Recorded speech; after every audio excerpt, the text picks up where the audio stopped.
کافی افاقہ ہوتا ہے۔ جلد کی حفاظت کے لیے بھی اس کا استعمال کروایا جاتا ہے۔ بہترین کلینزر ہے۔ بیرونی طور پر اس کا رس لگانے سے جلد صاف ہو جاتی ہے۔ اس کے علاوہ کیل مہاسو یعنی ایکنی وغیرہ کو دور کرنے کے لیے بھی اس کا استعمال کروایا جاتا ہے۔ بالوں کے لیے بھی انتہائی مفید ہے۔ بالوں کی حفاظت اور ان کی خشکی دور کرنے کے لیے بھی اس کا رس اور چھلکے کا استعمال کروایا جاتا ہے۔ جلدی امراض جیسے دانت اور برس وغیرہ میں بھی اس کا استعمال کروایا جاتا ہے۔ ان امراض میں اس کا جوس اکیلا یا دیگر دواؤں کے ساتھ ملا کر لگاتے ہیں، کیونکہ یہ گرمائش کو ختم کرتا ہے اور ہلکا ہونے کی وجہ سے دواؤں کو جلد میں جذب کرنے میں مدد کرتا ہے۔ سانپ، بچھو یا کسی کیڑے کے کاٹ لینے کی صورت میں اس کا رس لگانے سے کچھ سکون ملتا ہے اور زہر کے اثر میں کمی آ جاتی ہے۔ پوائزننگ یعنی کہ زہریلے مواد کے اثر کو کم کرنے کے لیے بھی انتہائی مفید ہے۔ زہروں کے اثرات کو کم کرنے اور فوڈ پوائزننگ میں اس کے جوس اور چھلکوں کا استعمال کروایا جاتا ہے۔ ہر قسم کے زہر کے اثر کو کم کرنے کے لیے یہ فائدہ دیتا ہے، لیکن مکمل تریاق نہیں ہے۔ اس کے ساتھ آپ کو دیگر دواؤں کا استعمال کرنا پڑے گا۔ اسکروی ڈیزیز، جسے طب یونانی میں داء الخضر بھی کہتے ہیں، یہ ایک ایسا مرض ہے جو وائٹامن سی کی کمی سے ہوتا ہے۔ اس مرض میں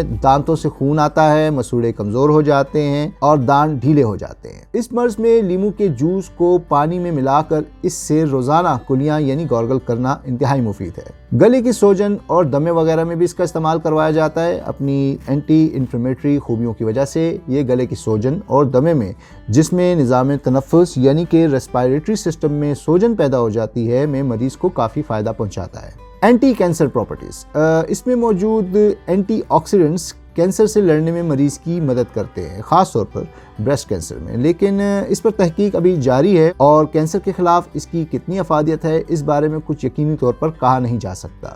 اب خوبیوں اور فوائد کے بعد اس کے ممکنہ نقصانات یعنی کہ سائیڈ ایفیکٹس پہ بھی نظر ڈال لیتے ہیں۔ تو جناب والا، وہ لوگ جن کا مزاج ٹھنڈا ہے ان کے لیے یہ اتنا مفید نہیں ہے بلکہ نقصان دے سکتا ہے۔ سرد مزاج کے لوگوں کو چاہیے کہ وہ اس کا استعمال کم کریں، خاص طور پر موسم سرما میں۔ اعصابی امراض اور پٹھوں کے امراض میں بھی یہ نقصان دہ ہے۔ اس کا زیادہ استعمال اعصاب اور پٹھوں کو کمزور کر دیتا ہے، اسی لیے اسے لکوا، فالج، جوڑوں اور کمر کے درد میں احتیاط سے استعمال کرنا چاہیے۔ یہ دانتوں کو بھی کمزور کر سکتا ہے۔ لیمو میں پائی جانے والی تیزابیت دانتوں کی اوپر کی پرت جسے انیمل کہتے ہیں کو نقصان پہنچاتی ہے، جس سے دانت حساس ہو جاتے ہیں اور گلنے لگتے ہیں۔ اس لیے اس کے جوس یا رس کو پانی سے پتلا کر کے استعمال کرنا چاہیے۔ یہ منہ میں موجود زخم جسے انگریزی میں کینکر سورس کہتے ہیں اور گلے کی خراش کے لیے بھی نقصان دہ ہے۔ اگر آپ کے منہ میں زخم رہتے ہیں تو آپ لیمو کا استعمال احتیاط سے کریں، کیونکہ یہ زخموں کو بڑھا سکتا ہے اور گلے میں خراش پیدا کر سکتا ہے۔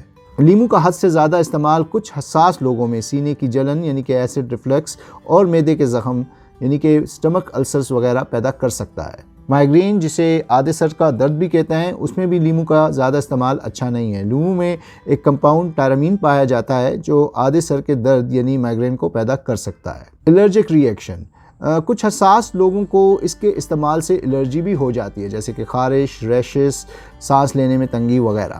اگر آپ اس کے مضر اثرات سے اور سائیڈ ایفیکٹ سے بچنا چاہتے ہیں تو بہتر ہے کہ آپ اس کا استعمال کم کریں، یا کریں تو اینٹیڈوٹ یعنی مسئلے کے ساتھ کریں، اور اس کا بہترین اینٹیڈوٹ یا مسئلے ہے شہد۔ اگر وہ نہ ملے تو گڑ، اور اگر وہ نہ ملے تو چینی۔ ویسے تو لیمو بڑی آسانی سے بازار میں مل جاتا ہے، لیکن اگر نہ ملے تو آپ اس کی جگہ نارنج جسے انگریزی میں بٹر فروٹ کہتے ہیں کا بھی استعمال کر سکتے ہیں۔